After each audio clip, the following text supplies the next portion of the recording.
A man who was at least 80 years old in Gaza was born in 1946 or 1945 or earlier. This man, as a small child, would have survived the Nakba, the violent expulsion of hundreds of thousands of Palestinians from their homes as Israel was founded, in which around 15,000 Palestinians were killed and 531 Palestinian towns and villages were wiped from the face of the earth. Statistically, he is likely to have been a child refugee whose family fled the Nakba, because the vast majority of Gaza's population are the families of those who fled then. He will have survived the 1967 war, when Israel seized Gaza and the West Bank. He will have survived decades of Israeli occupation.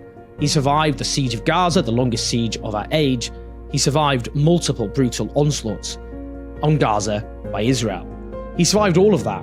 And his last moments on earth, this frail elderly man with poor mobility, his last moments on earth in the apocalyptic ruin of Gaza were Israeli soldiers tying a detonation cord around his neck to force him to be a human shield, used to go from house to house to check for unexploded devices, each time not knowing if he was going to be blown up by such a device, with a threat of the Israeli soldiers blowing his head off with an explosive cord if he didn't comply.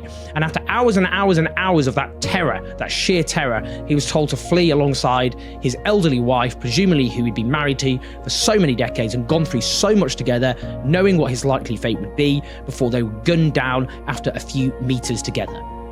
I resent having to play this sordid game, which is based on the total dehumanization of Palestinians, in which their lives are stripped of all meaning and all worth, but just imagine Hamas militants had done this to an elderly Israeli couple in their 80s.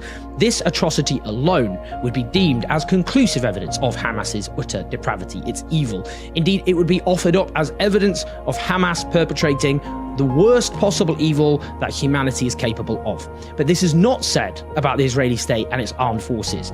Instead, Western governments continue to arm a military committing these obscenities, and our media outlets overwhelmingly continue to cheerlead and whitewash what this military is doing.